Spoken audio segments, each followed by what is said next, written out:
오늘 말씀은 갈라디아서 3장 15절에서 18절까지만 보도록 하겠습니다.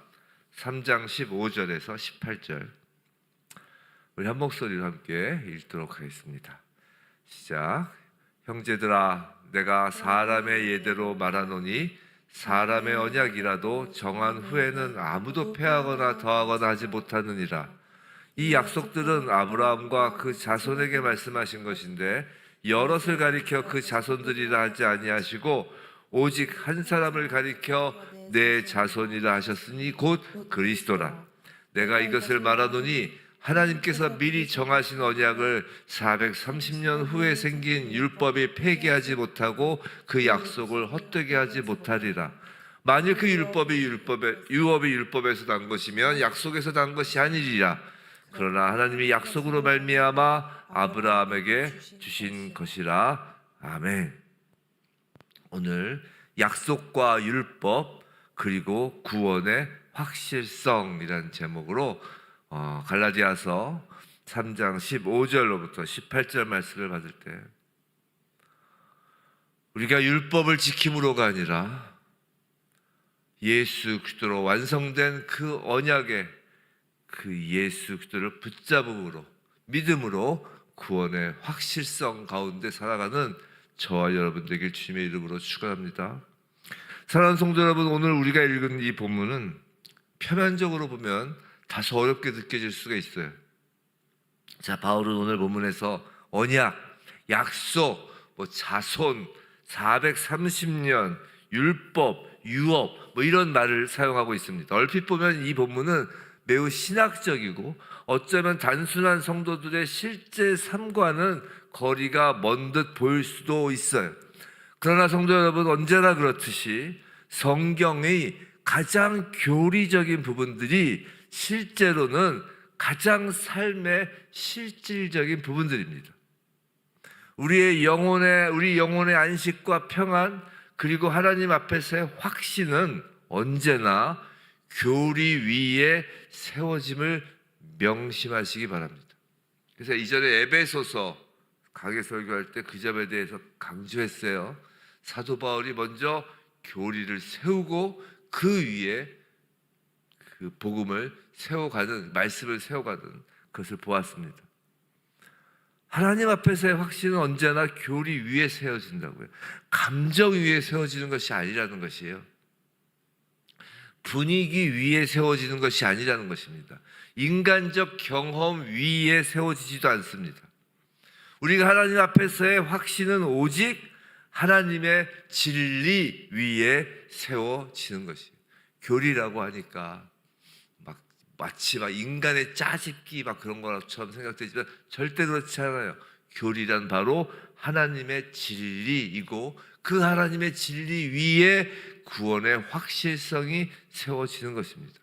그래서 오늘 본문은 단지 아브라함과 모세의 어떤 그런 역사적 순서를 설명하려는 것이 아닙니다. 오늘 본문은 우리에게 가장 중요한 질문을 던지는 거예요. 우리는 무엇을 근거로 하나님 앞에 서려 하는가라는 질문입니다. 성도 여러분, 여러분은 하나님의 약속 위에 서 있습니까? 아니면 여전히 여러분의 행위와 여러분의 공로 위에 서 있으려 합니까? 라는 질문이에요. 갈라디아서 전체 문제는 이것이었습니다. 갈라디아 교회에 들어온 거짓 교사들이 복음을 부정하지는 않았어요. 거짓 교사들은요, 노골적으로 그리스도를 부인하지 않아요. 그런데 문제는 그들이 그리스도에 무엇인가를 덧붙였다는 것입니다. 예수 그리스도를 믿는 것만으로는 충분하지 않고 거기에 율법도 더해야 한다고 말했습니다. 은혜만으로는 부족하고 인간의 순종과 행위가 보충되어야 한다고 주장했습니다. 바울은 이것을 단순한 어떤 견해 차이로 보지 않았어요. 그는 이것을 복음 그 자체에 대한 공격으로 보았다는 것이에요. 그렇기 때문에 오늘 본문 이 갈라디아서는 매우 중요합니다. 왜냐하면 바울은 특히 오늘 본문에서 구원이 약속으로 주어진 것인지 아니면 율법으로 주어진 것인지를 아주 결정적으로 둘을 가르고 있기 때문이에요. 자, 오늘 본문을 통해 먼저 세 가지를 살펴보도록 하겠습니다. 첫 번째로 하나님의 구원은 본질상 약속에 근거한 것입니다. 두 번째로 살펴볼 것은 그 약속은 오직 그리스도 안에서 성취됩니다. 셋째로 그러므로 율법은 구원의 근거가 될 수 없습니다. 자, 첫 번째로 하나님의 구원은 본질상 약속에 근거한 것입니다. 먼저 15절을 보십시오. 형제들아, 내가 사람의 예대로 말하노니 사람의 언약이라도 정한 후에는 아무도 패하거나 더하거나 하지 못하느니라. 자, 바울은 여기서 아주 단순하고도 상식적인 예를 들고 있는 거예요. 자, 사람 사이에서의 그 계약이라고 할지라도, 그 약속이라도 일단 그게 확정되면 그걸 막 제멋대로 그것을 무효로 하거나 그 위에 다른 조항을 제멋대로 막 덧붙일 수 없다는 것이죠. 그렇잖아요. 우리 인간 세상에서도 계약을 하면 한쪽에서 일방적으로 폐기하거나 어떤 조항을 덧붙일 수 없잖아요. 하물며 하나님께서 친히 세우신 언약이라면 더 말할 필요가 없다는 것입니다. 성도 여러분, 이것이 왜 중요합니까? 바울이 말하고자 하는 바는 매우 뚜렷합니다. 하나님께서 아브라함에게 약속을 하셨다면 그 약속은 후대에 어떤 것이 주어졌다고 해서 그 아브라함에게 주어진 약속이 폐기되거나 수정될 수 없다는 것이에요. 사랑하는 성도 여러분, 하나님은 사람이 아니십니다. 하나님은 오늘 말씀하셨다가 내일 취소하시는 분이 아니십니다. 사람들이야 그럴 수 있죠. 하나님은 어떤 계획을 세우셨다가 뒤늦게 이거 큰일 났네, 뭐 하나 빠뜨렸네 라고 다른 보완책을 덧붙이시는 분이 아니에요. 하나님은 처음부터 완전하십니다. 하나님의 방식은 처음부터 옳습니다. 따라서 하나님께서 아브라함에게 주신 약속은 절대적인 것이며 후에 주어진 율법에 의해 변경될 수 없다라는 것이에요. 여기서 우리는 복음의 본질을 이해해야 합니다. 복음은요, 본래부터 약속의 성격을 지니는 것이에요. 왜 성경을 구약, 신약, 약속이라고 했겠어요? 이 복음이 본래 약속이기 때문이에요. 복음은요, 하나님께서 죄인에게 오신 것이고, 죄인이 무엇을 하기도 전에, 무엇을 증명하기도 전에, 무엇을 성취해내기도 전에 먼저 죄인에게 하나님께서 오셔서 먼저 말씀하시는 것입니다. 이것이 약속이에요. 하나님께서 주도하시는 것입니다. 하나님께서 선언하시는 것입니다. 하나님께서 보장하시는 것입니다. 하나님은 왕이십니다. 성도 여러분, 이 땅에서도 왕이 일하는 방식을 보세요. 왕이 내가 딱 뭔가를 선포하죠. 왕이면 왕이 딱 선포하고 광장에서 딱 선포하고 그리고 그 일을 행하는 것이에요. 먼저 선포하고 먼저 말하고 그것이 이루어지는 것입니다. 하나님은 만유의 왕이세요. 모든 세상의 왕이세요. 하나님의 일하시는 방법은 먼저 말씀하시고 그 말씀하신 것을 이루어 가시는 방식으로 일을 하십니다. 하나님은 왕이시기 때문에 그 하나님의 말씀을 약속이라고 하는 거예요. 성도 여러분, 하나님은 신실하십니다. 근데 우리가 착각하지 말아야 될 것이 있어요. 하나님의 신실하심은 하나님이 우리 인간에 근거하여 신실하신 것이 아니에요. 하나님의 신실하십니다라고 할 때 그 신실은 하나님이 말씀하신 것은 반드시 이루어내신다는 의미에서의 신실하심을 잊지 마시기 바랍니다. 하나님의 언약을 성취하시는 데 있어서 신실하신 것입니다. 그래서 하나님은 이 성경 안에, 하나님의 말씀 안에 인류의 역사와 개인의 역사를 담아두시고 이 말씀대로 성취하시는 방식으로 일하시는 것입니다. 성도 여러분, 이것은 기독교 신앙 전체를 이해하는 데 매우 결정적입니다. 기독교는 결코 인간이 하나님께 올라가는 종교가 아닙니다.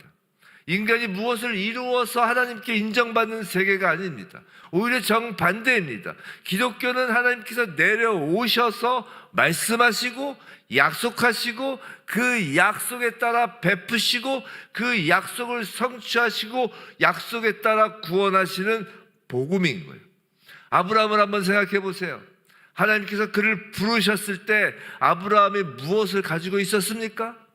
그는 어떤 공로도 없었어요. 그에게 자격이 있었던 것도 아닙니다. 오히려 그는 갈대아 우르에서 우상 숭배의 환경 속에 자라고 있던 사람이었어요. 살고 있던 사람이었어요. 그냥 하나님께서 찾아오셨습니다. 하나님께서 그냥 부르셨어요. 우리 입장에선 그냥이지만 하나님 입장에선 그게 사랑이었어요. 그리고 하나님께서 약속하셨습니다. 그러므로 아브라함의 구원은 처음부터 행위의 구원이 아니라 약속의 문제였어요. 이것은 오늘 우리에게도 그대로 적용됩니다.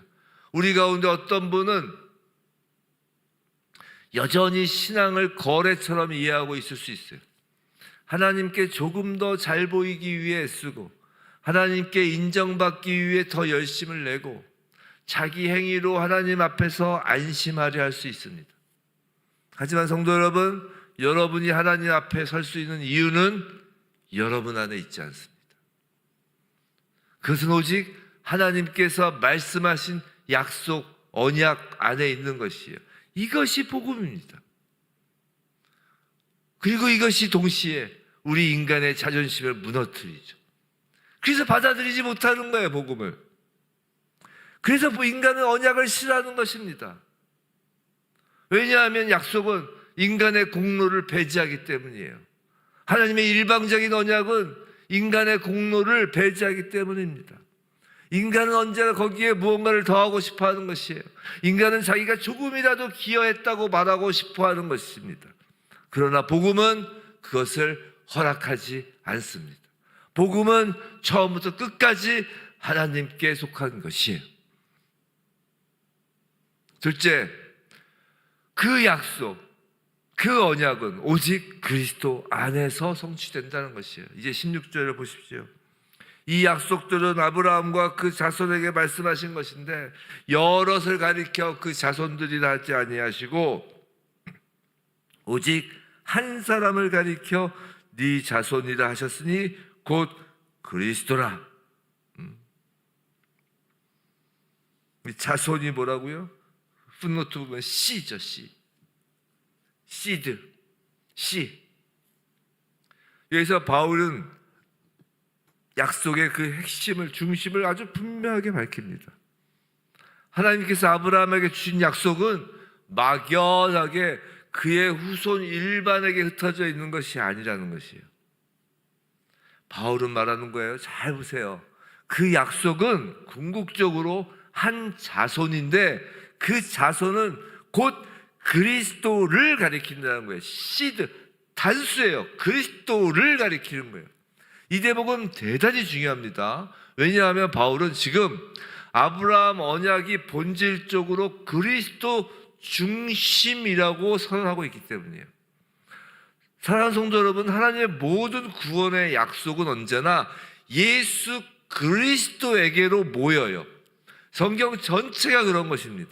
구약은 예수 그리스도를 예언하고요, 신약은 그리스도를 선포합니다. 자, 율법, 제사, 언약, 약속, 성막, 제사장직, 왕권, 선지자직, 이 모든 것은 결국 그리스도 안에서 완성되는 것이에요. 그러므로 이 약속은 단순히 하나님이 모든 이들에게 복을 주신다라는 어떤 그런 막연한 말이 아니에요. 이 약속은 결국 하나님께서 오직 그리스도 안에서만 자기 백성을 구원하신다는 선언이에요. 여기서 우리는 복음의 중심을 다시 봐야 되는 것이에요. 기독교 신앙의 중심은요, 그래서 우리의 경험이 아니에요. 우리의 결단도 아니에요. 우리의 헌신도 아닙니다. 심지어 우리의 믿음조차 최종 중심이 아니에요. 중심은 언제나 그리스도이십니다. 믿음은 그 그리스도를 붙드는 손일 뿐이에요. 구원은요, 이렇게 이야기가 또 오해하실 수 있겠는데, 구원은 우리의 믿음 자체에서 나오는 것이 아니에요. 구원은 내 안에서 나올 수 없어요. 그것이 경험이든, 그것이 감정이든, 그것이 지성이든, 그것이 의지이든, 내가 지금 우리가 이야기하고 있는 그 믿음이 나의 감정적인 울컥함에서 나온 믿음이든, 그 믿음이 내가 알았어, 나의 지성적에서 나온 믿음이든, 그래 믿기로 결심했어 라는 그런 결단에서 나온 그런 믿음이든, 그 내 안에서 나오는 믿음에는 믿음에서 구원이 나오는 것이 아니라는 것이에요. 믿음은 그저 예수 그리스도를 붙드는 손이고 예수 그리스도에 대한 우리의 반응이에요. 믿음이 붙드는 대상, 곧 예수 그리스도에게서 구원이 나오는 것임을 잊지 마시기 바랍니다. 이 점에서 우리는 매우 조심해야 합니다. 많은 사람들이 믿음을 너무 주관적으로 이해한다는 것이에요. 내가 믿음이 강한가? 내 감정이 뜨거운가? 내가 얼마나 확실하고 결단하는가를 묻습니다. 물론 이것도 일정 부분 중요할 수 있어요. 그렇지만 그것이 중심이 되어서는 안 된다는 것이에요. 기독교는 결국은 나 자신을 들여다보는 종교가 아니라 그리스도를 바라보는 신앙이라고요. 바울은 여기서 우리 자신에게서 떼어내서 그리스도께로 데려가기를 원합니다. 왜냐하면 하나님께서 약속하신 구원은 오직 그리스도 안에서만 확보되기 때문이에요. 그리스도께서 율법을 완전히 순종하셨습니다. 그리스도께서 죄의 형벌을 담당하셨습니다. 그리스도께서 십자가에서 저주를 받으셨습니다. 그리스도께서 죽으시고 부활하셨습니다. 그리고 하나님께서는 그리스도 안에 있는 자를 의롭다 하십니다. 모두가 그리스도예요. 이것이 바로 바울이 말하고자 하는 핵심이라고요. 약속은 그리스도에게 주어졌습니다. 우리는 그리스도 안에서 그 약속에 참여하는 것입니다. 우리는 그리스도와 연합함으로써 상속자가 되는 것이에요. 그러므로 결국 질문은 이것입니다. 당신은 얼마나 선한가? 당신은 얼마나 믿음이 좋은가? 당신은 얼마나 말씀에 순종했는가가 아니라 질문은 당신이 그리스도 안에 있는가라는 것이에요. 오늘 교회 안에 가장 큰 문제 가운데 하나는 사람들이 종교를 가지고 있으면서도 그리스도를 가지지 못하는 것이에요. 경건의 습관은 있어요. 예배의 형식도 있어요. 성경 지식도 있습니다. 그런데 영혼이 참으로 그리스도 안에서 안식하고 있지 않다는 것이에요. 자신의 행위에서 여전히 평안을 찾고 있다는 것이에요. 자신의 도덕성, 자기의 그 자신의 봉사, 자신이 흘린 눈물, 자신의 결심에서 안심을 찾으려 합니다. 그러나 성도 여러분, 그것은 사도 바울이 이야기하는 참된 복음이 아니에요. 바울은 우리를 오직 그리스도께로 돌이키기를 원합니다.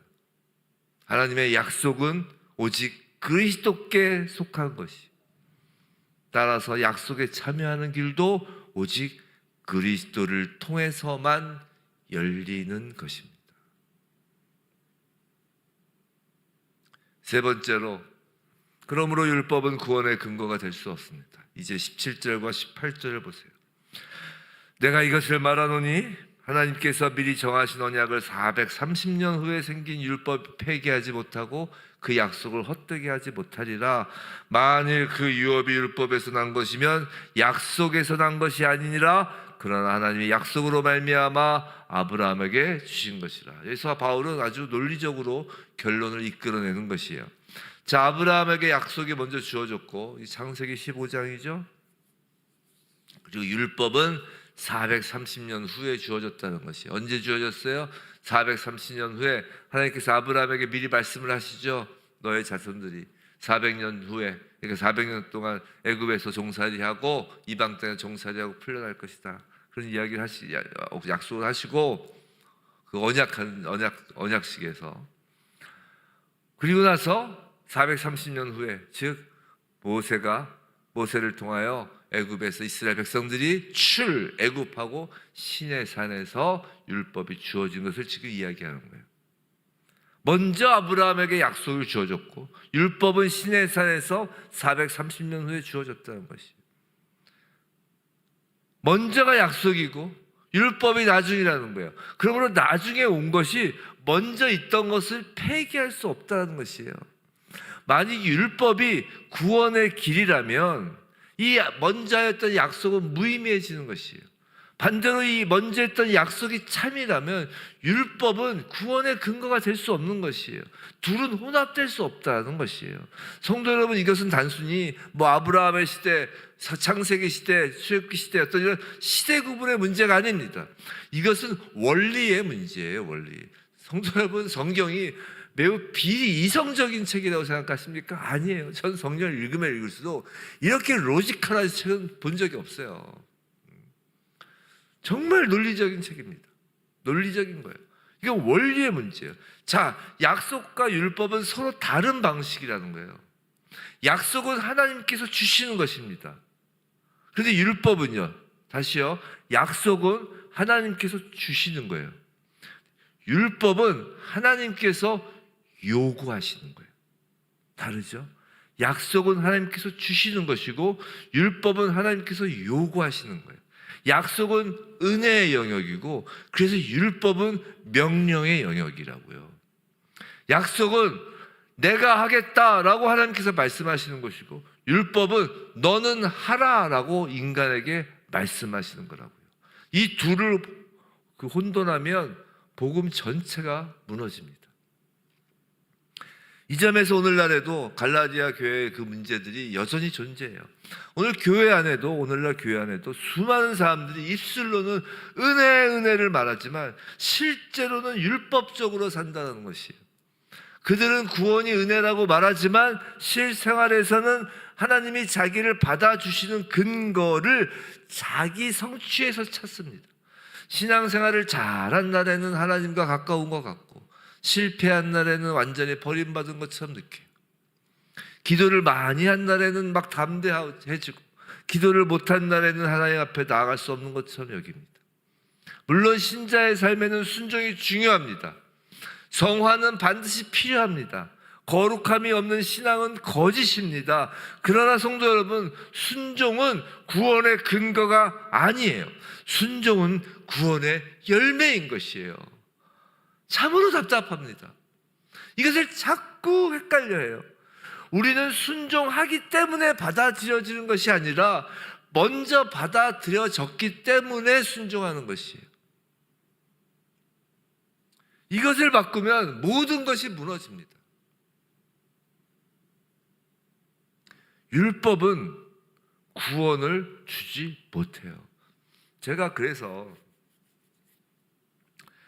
우리가 먼저 받아들여졌기 때문에 순종하는 것이다. 한번 생각해 보세요. 성도 여러분, 여러분이 믿어서 구원을 받았나요? 구원을 받아서 믿었나요? 자, 무슨 말이냐면 이거예요.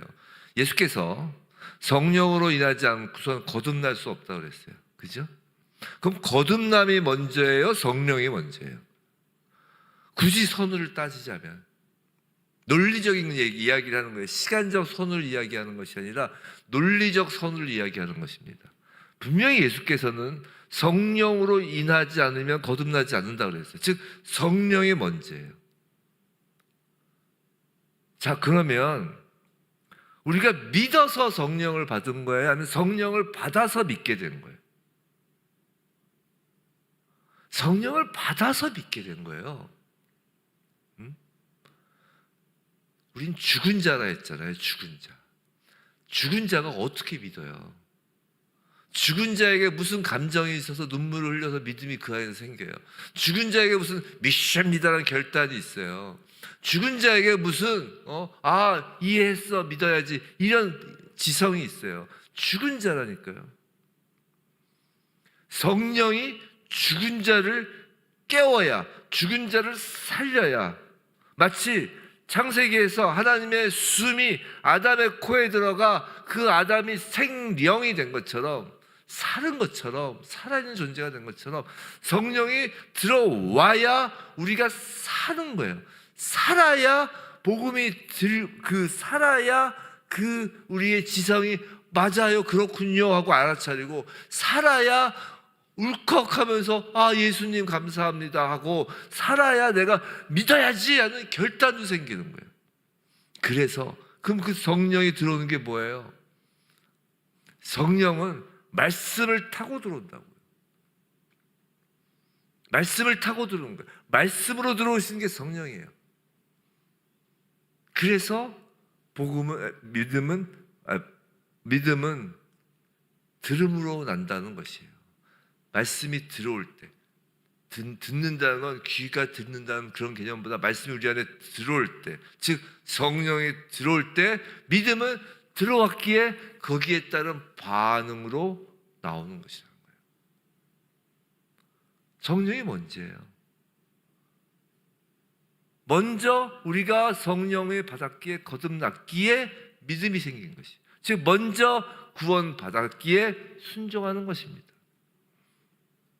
이것이 바뀌면 모든 것이 무너져요. 성도 여러분, 율법은요 구원을 주지 못해요. 율법의 기능은 이제 다른 데 있는 거예요. 잘 생각했어요. 출애굽기에서 잘 생각해 보세요. 요새 주일날 출애굽기 하잖아요. 이게 출애굽기가 구원의 그 여정을 쫙 논리적으로 보여주는 거라고요. 이스라엘 백성이 율법 받고 나서 홍해를 건넜나요? 아니잖아요. 율법 받고 나서 어린 양의 피를 문설주에 발랐나요? 아니라니까요. 이스라엘 백성은 그냥 어린 양의 피 덕분에 살았고 하나님이 홍해를 갈라주시니까 나왔고 하늘에서 만나를 내려주시니까 먹었고 반석이 열리니까 물을 마신 것 뿐이에요. 자신들이 한 건 그냥 아무것도 없어요. 터벅터벅 걸어간 거지. 터벅터벅 그냥 살아온 거지. 그리고 나서 시내산에서 율법이 주어지잖아요. 이 시내산에서 주어진 율법의 기능은 다른 데 있다는 것이에요. 이제 율법은 구원을 주려고 하게 주신 것이 아니라 율법은 다른 기능이 있는데 그건 인간의 죄를 드러내려고 율법을 주신 거라고요. 율법은 하나님의 거룩하심을 나타낸다고요. 율법은 인간이 자기 의로는 결코 하나님 앞에 설 수 없음을 보여주는 거라고. 그래서 그 시내산 앞에서 이스라엘 백성들이 다 두려워 떠는 거 아니에요. 다시 말해서 율법은 사람을 살리는 사다리가 아니라 사람이 자기 무능을 깨닫게 하는 거울이라고요. 전에 말씀드렸잖아요. 거울이라고. 그래서 율법을 통해 구원을 얻으려 한다면 우리는 절망할 수밖에 없습니다. 왜냐하면 율법은 완전을 요구하기 때문이에요. 부분적인 순종을 요구하는 것이 아니에요. 그냥 어느 정도 괜찮은 삶을 요구하는 것이 아닙니다. 완전한 의의를 요구한다는 것이에요. 근데 누가 이것을 이룰 수 있겠어요? 없다고 그랬잖아요. 바울이 이미 갈라디아서 앞부분에서 보여준 대로 모든 사람이 저주 안에 있었어요. 율법은 인간을 절대 의롭게 하지 못합니다. 그래서 우리는 약속으로 돌아가야 하는 것이에요. 하나님께서 그리스도 안에서 주신 약속, 하나님의 은혜로운 선언, 예수 그리스도의 완전한 순종과 대속에 기초한 구원으로 돌아가야 하는 것이라고요. 누가요? 신앙생활 오래 한 사람일수록요. 오히려 신앙생활 오래 한 사람일수록요. 오히려 내가 열심히 교회에 잘 섬기고 있다 하는 사람일수록요. 누가요? 목사일수록요. 저에게 하는 이야기입니다. 성도 여러분, 저와 여러분의 신앙은 어디에 서 있느냔 말이에요. 우리는 무엇을 근거로 하나님 앞에서 평안을 누릴 수 있느냔 말이에요. 정말 우리가 하나님의 약속 위에 서 있냐는 말입니다. 아니면 여전히, 아니면 더욱더 자신을 붙들고 있냐는 것이에요. 이렇게 말하는 거예요. 저는 오랫동안 교회를 다녔습니다. 저는 봉사도 열심히 했습니다. 저는 웬만한 세상 사람들보다 정직하게 살았습니다. 특히 목사들, 전 주의 종입니다. 하나님 그러실 거예요. 내가 언제 너보고 종살이 하라고 그랬냐? 그러실 거예요. 하나님은 목사든 초신자든 하나님이 우리에게 원하시는 건 구원이에요.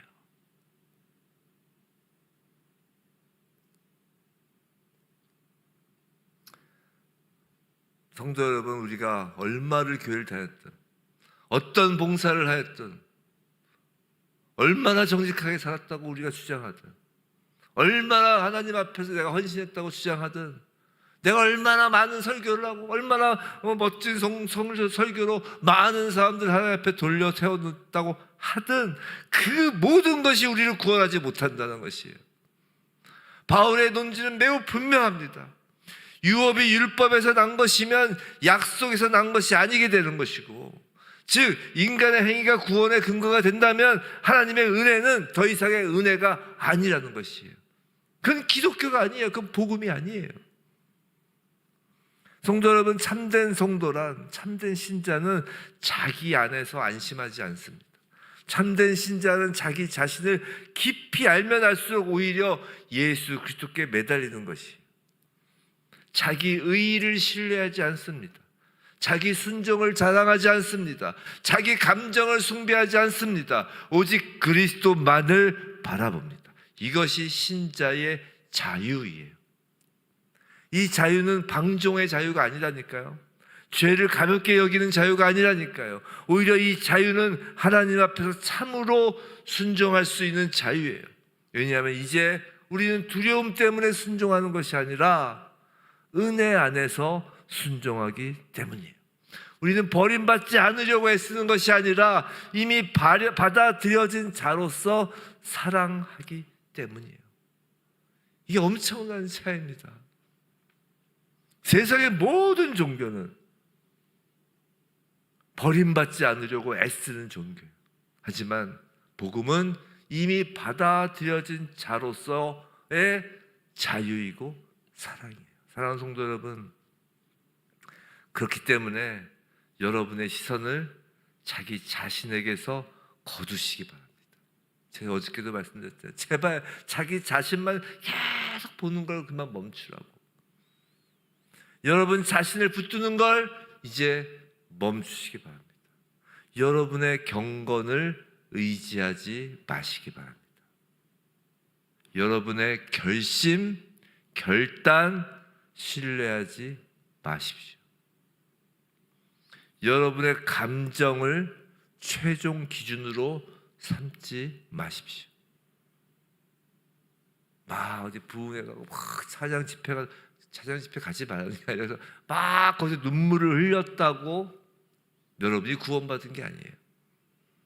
우리의 감정이 최종 기준이 아니에요. 오직 하나님께서 약속하신 그 말씀하신 이 약속을 붙드십시오. 오직 예수 그리스도를 바라보십시오. 오직 그리스도 안에서 안식하십시오. 왜냐하면 하나님께서 시작하신 구원은 인간의 행위가 아니라 바로 하나님의 이 언약 위에 서 있기 때문입니다. 그리고 하나님의 이 언약은 결코 1.1획도 폐기되지 않기 때문이에요. 부디 오직 하나님의 언약이신, 하나님의 약속이신 예수 그리스도 안에서 평안한, 안식하는 이수예부 처치 성도 되길 주님의 이름으로 축원합니다.